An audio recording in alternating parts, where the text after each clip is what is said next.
All right, about 7 o'clock, March 15th, about 2 miles in, I think, no, a little over 2, pushing about 3 mile an hour pace, but I think that'll speed up now that I'm off the unfinished belt line. That was a little hard to navigate. Let me check and make sure this is still recording. Good. And gotta say, well, funny enough, I just made a pretty long clip and looked down just to see that the recorder was paused, which is kind of appropriate given the content of the clip.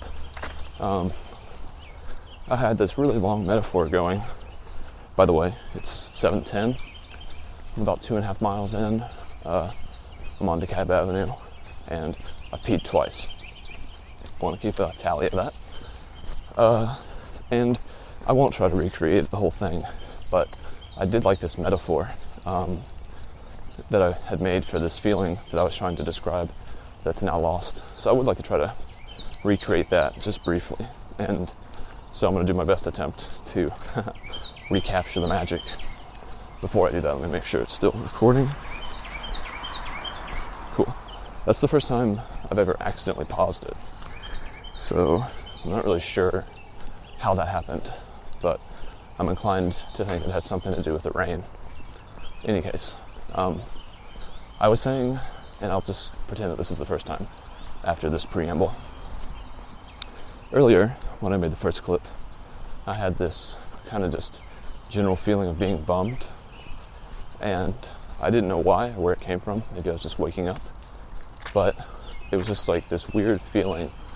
And having just finished that book about Adlerian psychology, I was just thinking about how, like, if you live in the moment, you can sort of overcome those negative emotional experiences.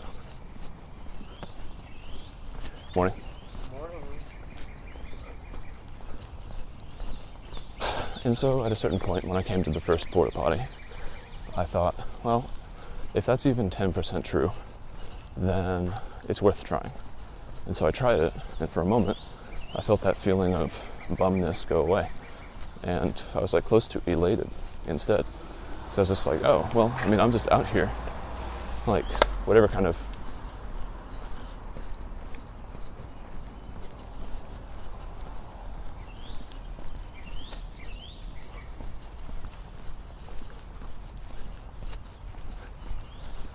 the world is definitely waking up. Keep passing people, raving like a madman.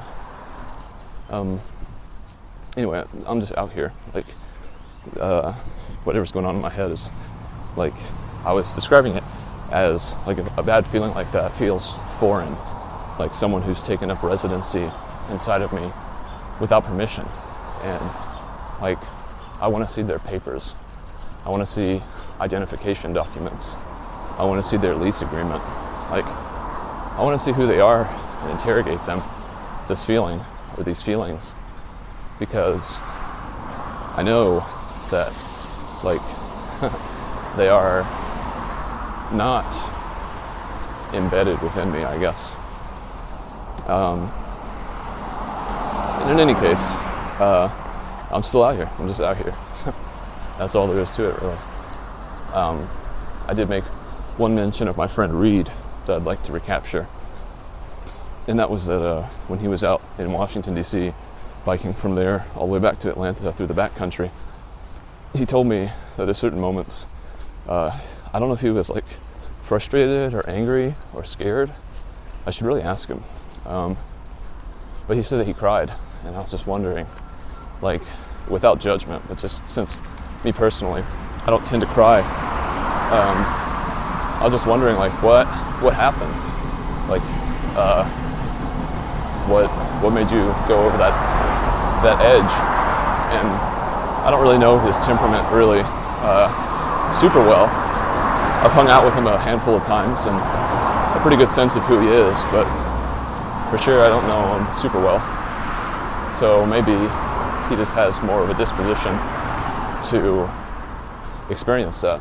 But I was thinking earlier today, when I was feeling more bummed than stoked, the ratio was leaning towards bummed. I was like, man, if I had been feeling this kind of similar feeling for several days and I was by myself, I might cry. Knowing that there's no one around me and just feeling overwhelmed with a feeling that can't be shaken. Like, you know, maybe that's what it felt like for him, because he was utterly alone, I believe. I don't think he saw a single person while he was in the backcountry anyway. Sleeping out there, cooking out there, having to deal with all the stuff that happened to him. Perhaps it's a little bit more obvious why he may have started to cry as I put myself empathetically into that situation. Comes another dude. Morning.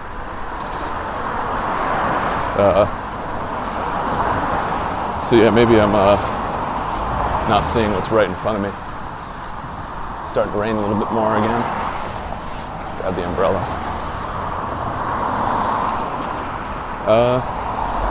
Yeah, it's getting noisy again and violent, so I think I'll go back to my podcast now. But hopefully it didn't pause again. And although that was nowhere near as sincere as the first time I said it, I'm glad that I was able to get a little bit of that magic back. Talk to you later.